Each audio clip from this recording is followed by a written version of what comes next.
This thing's heavy. We're installing a gas tank skid plate. I'm gonna put this down now.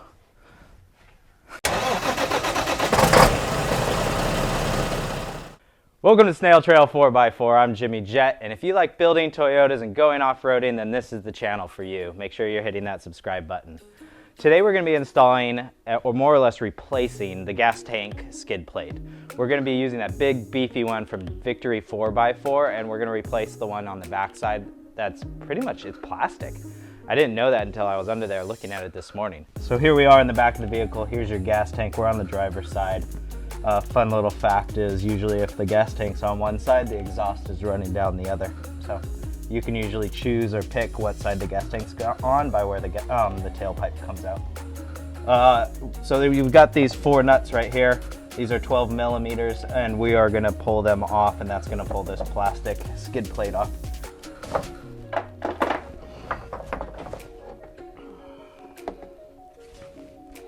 Plastic one gone. All right, so now you see these straps. This holds the gas tank up into place, and there are these the studs that stick out. I don't think they're I can't get up there. I think they're just a stud that sticks out that's probably welded in place. We're gonna cut these off, and how to do that is we're actually gonna remove these straps and take them away from the gas tank, because I don't want to cut with a grinder or anything near the gas tank. We got a plastic gas tank too. That's cool.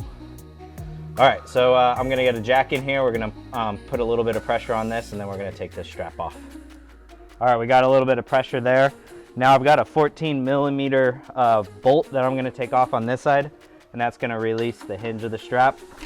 I already loosened it a little bit. And then we have a pin system up on the top that I'm gonna have to figure out. Come on, it's a long bolt. So you need to release the other side first, and then you can twist it to pull the pin out. So the cotter pin here has this curve, so you got to pull that curve away from the pin.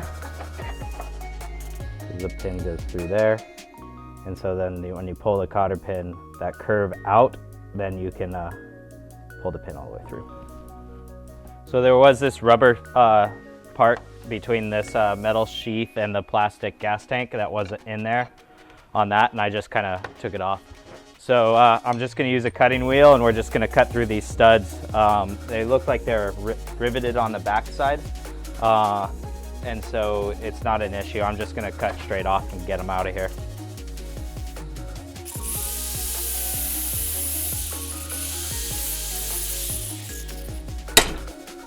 Yeah.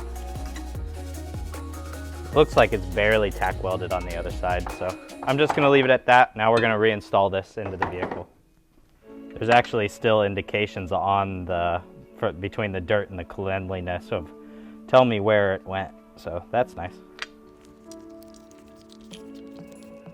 Reinstalling now, and we're just going to do this in the opposite direction, remembering that we had to take this off first last time, so that means we are going to put these pins in first this way.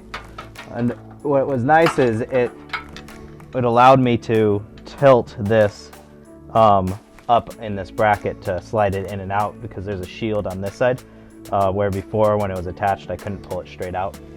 So now I can just tilt it and turn it, and there's room aplenty. Look at that, I'm already through. All right, now putting the little pin in. Now, the question is, where's the bolt? There it is. There we go. Okay, now we're gonna take off the one in the rear, do the same thing. So now that we have those 4 studs that were sticking through these straps completely cut off, we can put this up into place. I do want to mention though that you don't necessarily have to cut those off, but it's not for sure that these studs are gonna line up with the holes that are provided on the skid plate. I also didn't want to finagle these to try and fit them through, because then I just have a nut on the outside where I want to have a perfectly smooth skid plate all the way across. There is the potential, if I do hit some rocks and I do mess up those nuts, then I might not be able to get that skid plate off ever again if I happen to need to. So I thought just cut them off, because they're not structural, and then I can have a perfectly smooth skid plate, and it'll just be nice, and I don't have to worry about anything that way. So that's why I chose to cut these off without even trying to see if they fit. So now next step is just put this up into place. This would be a good thing with a friend or a floor jack and a friend with the floor jack. And then we're gonna start adding the straps. So here we have the layout. This is the skid plate. This is gonna be the front of the vehicle here. This part's gonna be onto the frame, and then these are how the mounts are gonna go up. These are the brackets for the mounts. I'm not entirely sure at this point in time which one's gonna go where, but they're gonna go somewhat along these lines where it's gonna be clipped onto the side and it goes up and hits your frame or another bracket. And one of them I think goes into a cross member. This one goes into a cross member. I think at the top we're gonna have to drill it. This one goes straight up to the frame or onto the frame, and we're gonna have to drill a hole there. I do want to point out that they did supply all the hardware, but there are 5 smaller bolts and 1 long bolt. So the long bolt is for the frame when you drill through the frame. So make sure that you hold on to that one and use it for that one specific purpose. Otherwise, all the rest of them you can kind of miscellaneously use wherever you want. This adapter is for somewhere along in the back for one of the mounts. I believe it's in this area, but it's for a 2nd gen. So I'm not going to be able to, or I don't need this part, so we'll hold on to it just in case and we'll check it out. But I'll probably have it set aside. So that's more or less the layout of the skid plate. So we have 3 brackets here that have 45s down at the bottom. One of them's really long, and then there's 2 shorter ones. And the 2 shorter ones one of them has a 45 at the top and one of them has a 90. So the one that has a 90 also has some additional holes. That one goes on the back outside, more driver's side. The long one goes in the back passenger side above like the 3rd member area. And then the one with the 45s in opposite directions goes in the front up by the drive shaft. So we're gonna put those in place, and what we're gonna do now is we're gonna bring that skid plate into place, and we're gonna push it up and hopefully get it into a situation that's gonna work for us. It's still gonna be a little bit of a loose, so then we can start putting everything up and putting it into bolting things up so that we can make sure everything's lining up correctly. Right here is the hole, and then there's another hole up here. This is right off of the cross member, and this is the strap that comes up to that cross member.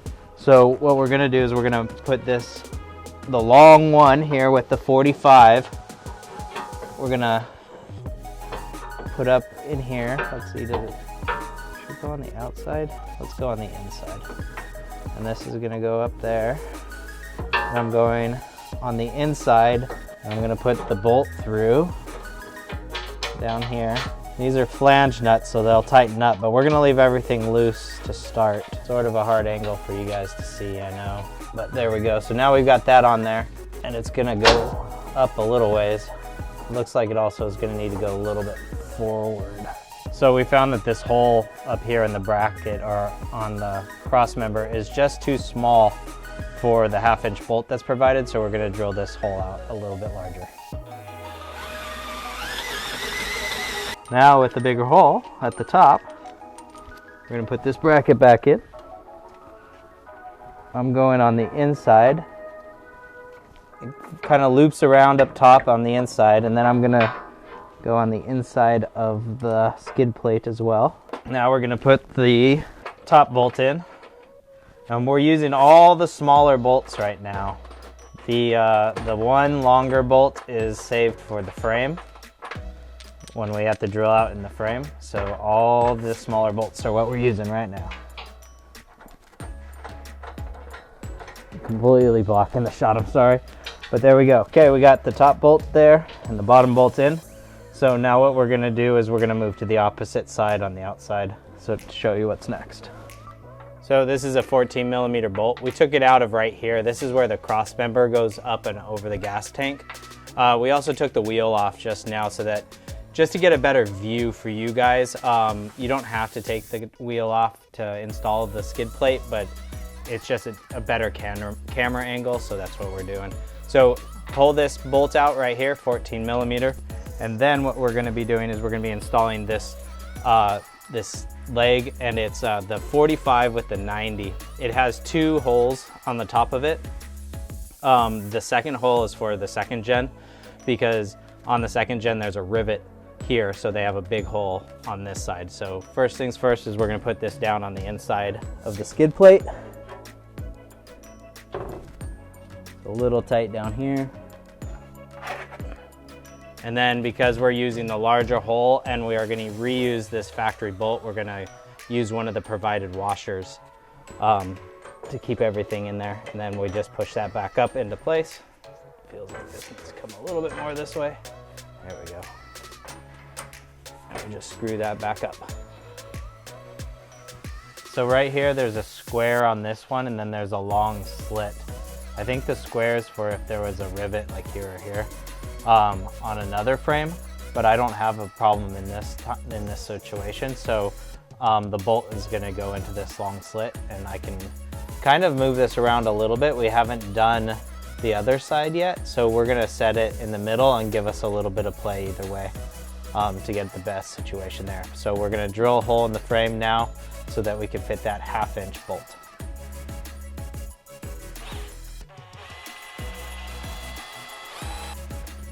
I'm just gonna double check there's nothing up there.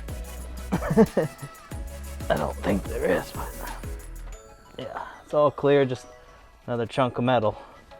The frame is pretty thick right there, so we'll just keep going.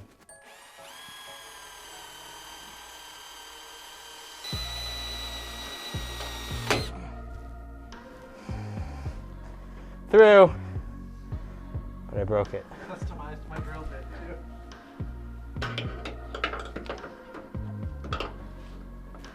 There it is.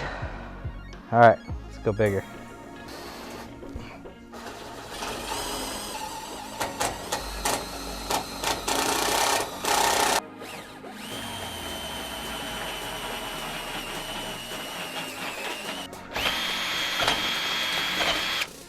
There we go. Got it. Now that we got the skid plate back in place, put the bolt up through. We're using the long bolt here because it's a little bit thicker on that frame section, so that's going to be there. I'm not entirely sure the best way to put my hand up inside of this to get it over there. Oh, there we go. Good armpit view. There we go. And that gives us a little bit of freedom to see how things fit. So now on to the last one, the back side. So the last one here has these 245s. We're gonna put them down. I wonder which way it's supposed to go. I think that one's gonna go to the top. So I'm gonna put it down this way, in front of the, once again on the inside of the skid plate. And it looks like we're gonna be up into that area. Might go up a little bit. Right into there. And then we're gonna aim for right up into here. In that area. And then what I did was I'm gonna pull all this out. And I got a punch. Make sure that you're going at 90 degrees from that angle, because we are at an angle. I wanted to punch this and then drill it, so we had a certain spot for it to hit. There we go. Now I'm gonna get that step bit. We're gonna start going to town.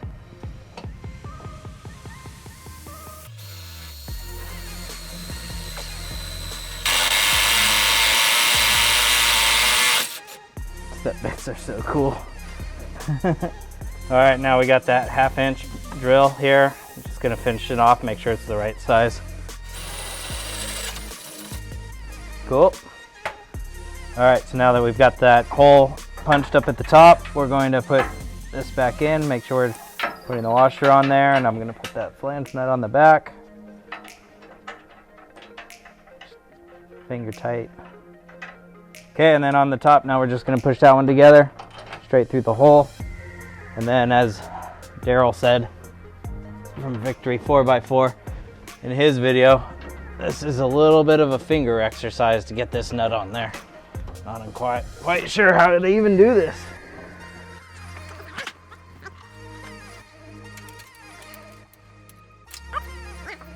I got it. I think I got it. I got it. Oh yeah. All right. There we go. Okay, so now what we're gonna do is we're gonna tighten these up first, and we're gonna work our way around to there, since that side has the most amount of play for the most part, and we wanna make sure that we're in the best spot. I think these are 19 millimeters. We'll start tightening them up. And these were 19 millimeters, so we're just gonna go around and tighten them up.